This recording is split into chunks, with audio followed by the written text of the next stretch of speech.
In this module, we shift our focus from gender and race and ethnicity to conditions that can apply to anyone.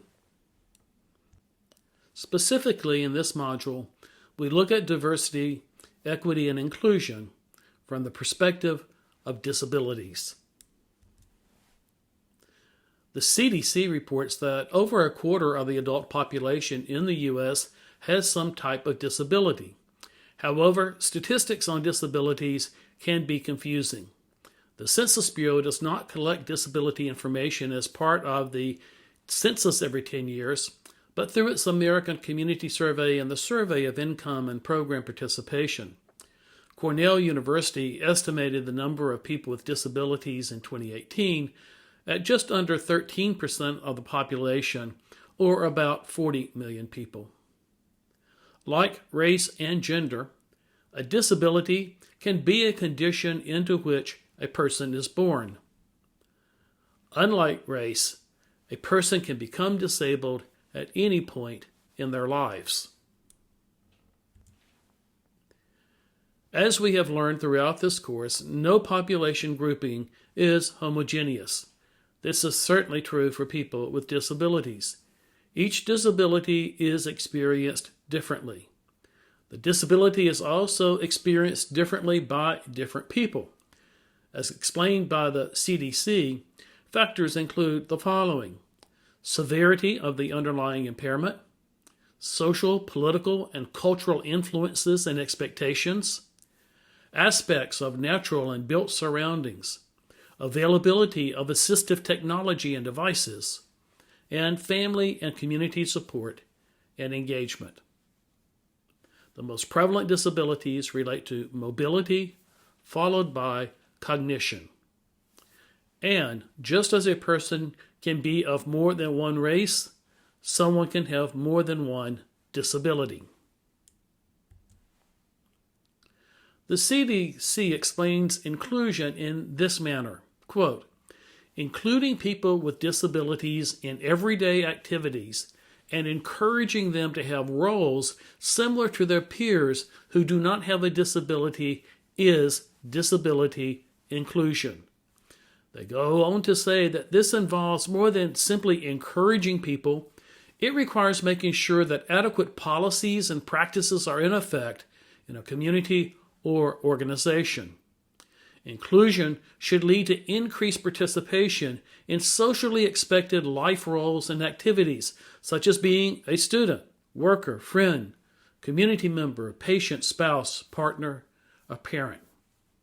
Continuing, the CDC says, socially expected activities may also include engaging in social activities, using public resources such as transportation and libraries, moving about within communities, receiving adequate health care, having relationships, and enjoying other day-to-day activities. The disability rights movement parallels that of other civil rights movements in many ways. It has been a long journey to get to the Americans with Disabilities Act. Not only have people with disabilities been denied, segregated, and excluded, people with disabilities have been subject to medical mistreatment, bullied, and tortured.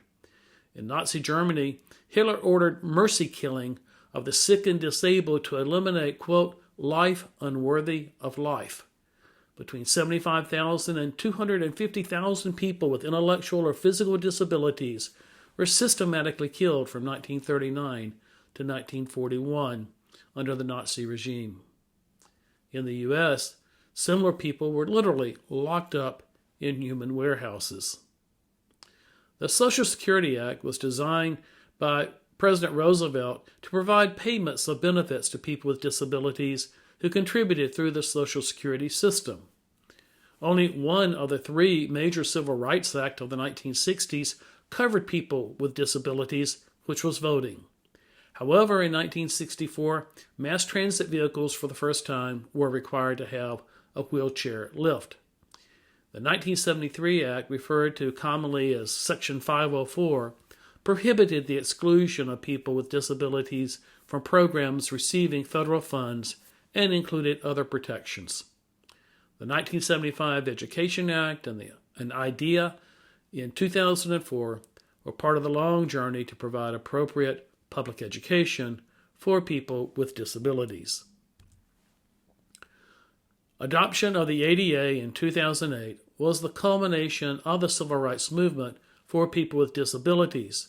But like other civil rights movements, the adoption of legislation did not change the hearts and minds and practices for people who had historically denied inclusion and equity to people with disabilities. The achievement of rights would require ongoing court cases and revisions to the legislation. Among the areas of disability with which the U.S. has struggled is mental illness. For decades, people with serious mental illnesses were warehoused in mental hospitals, or as they were often referred to, insane asylums or lunatic asylums. Many of these institutions were cruel prisons where people were held naked or in cages or in restraints. In the mid-20th century, state mental health hospital systems were overcrowded and inhumane. In 1956, their population had grown to over 500,000 people. In the 1960s, an effort began to deinstitutionalize people with mental illness from the state institutions. They were to be brought back to their communities where they could be integrated, but these efforts were never fully funded.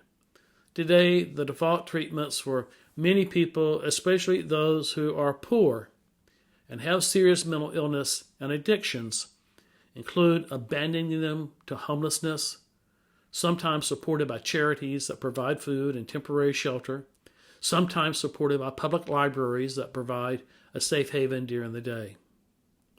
More often, local jails and state prisons have become the new homes for people denied appropriate care. That is, if they get to jail.